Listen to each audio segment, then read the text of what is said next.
don't want to kill you. What would I do without you?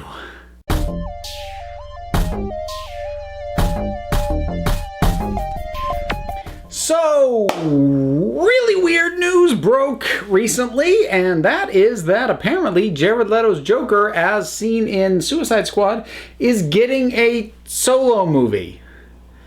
This is really weird for at least 3 reasons. The first is, most people didn't seem to like Jared Leto's Joker in Suicide Squad. The second is, they have not canceled, and it seems to be keep moving along, the Joker origin story that is not part of the DCEU continuity, the one that is supposed to be directed by Todd Phillips and produced by Martin Scorsese, and I believe has Joaquin Phoenix attached to play the Joker. And then the third thing is, of all the ways to bring this character back again, a solo movie? Really? Okay, so let's back up. I do understand at least one part of what might be driving the mentality to think that this is a good idea. And that is that if they're going to continue to use Jared Leto as the Joker in their, I guess now, main continuity, because they're doing out of continuity stuff now, but if they are going to continue to use him, he needs a proper highlight.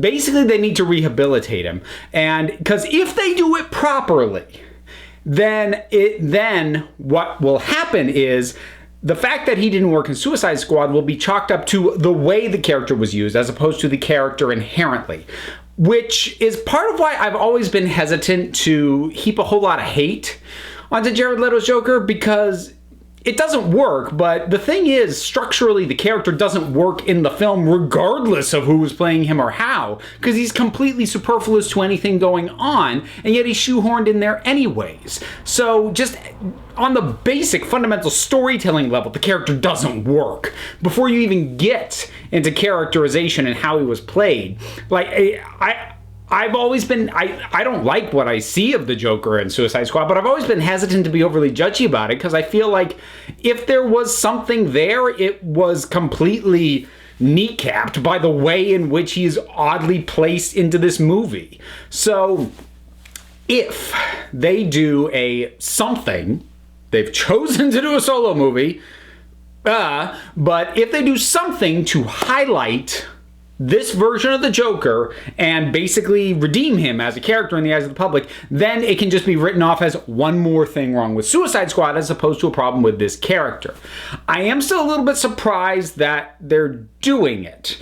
And I have to wonder if part of the reason that they're doing it, because right now there does not appear to be a writer or director attached to this, but Jared Leto himself is going to executive produce it. So I do have to wonder if it was basically his condition, hey, you want me to keep playing this part, then you need to give me something where I know you're not going to cut all the work I do and leave it in the cutting room floor, and it's a waste of my time.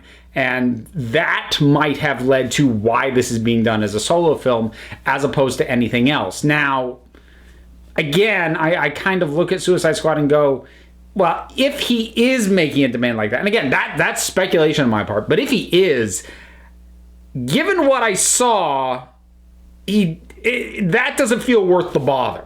Like, because that doesn't strike me as the way to resuscitate the Joker. If you're going to resuscitate the Joker, you just need him to be the villain in a Batman movie. I mean, seriously, look, the Joker is an awesome character, like, inherently, but he's at his best when contrasted with Batman. In a vacuum, it's not that he's uninteresting, but he's harder to make work because a huge part of his dynamic is that contrast, the character that he is the opposite of. You take that out and you're just with him on his own, you lose a really core element to what works about him as a character. And suddenly his being all wacky and unhinged doesn't have something grounded that it's facing off against, and frankly, it's more likely to grate that way.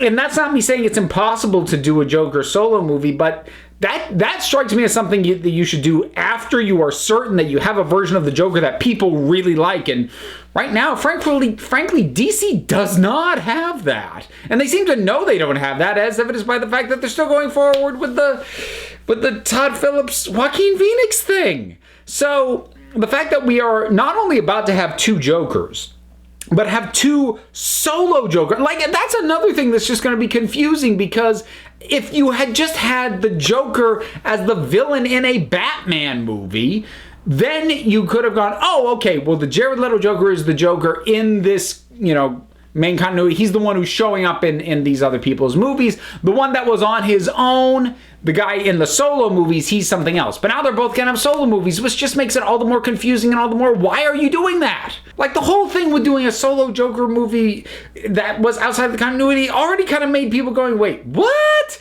And now you're going to do another one with a version of the character that, like I said, most people don't seem to like that much. Even the people I know who are okay with it aren't that enthusiastic about it. So it just is really bizarre. And like I said, the only thing that I can think of is that they're so desperate to hold on to him. I don't know why you would be, but that they're so desperate to hold on to him that they're willing to throw him this bone of a solo movie to keep him on board.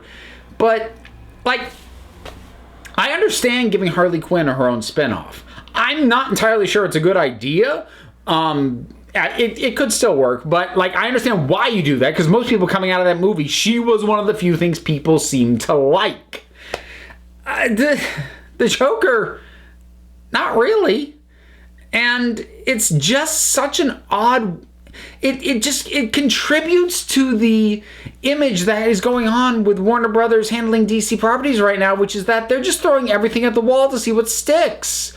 They've got so many things working right now, and the only thing they seem to have backed away from is the idea of seriously interconnected films. They seem to have backed off from that, which is a good thing, I think, for the record, at least at this point in time. But aside from that, they seem to just be throwing absolutely everything at the wall.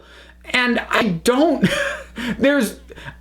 There can't possibly be a plan, or at least I don't see how there could be a plan that allows for and incorporates all the things that are currently being worked on. These pieces don't fit together. This is not a coherent building of anything. I'm not just saying that because they can't possibly all be in the same continuity. I don't care if they're in the same continuity. Not anymore. I saw what happened when DC tried to really build stuff around the continuity. But, like, they still... It needs to not just appear like they're just throwing everything out. You don't need to have it be a continuous continuity, but you need to not have it be confusing.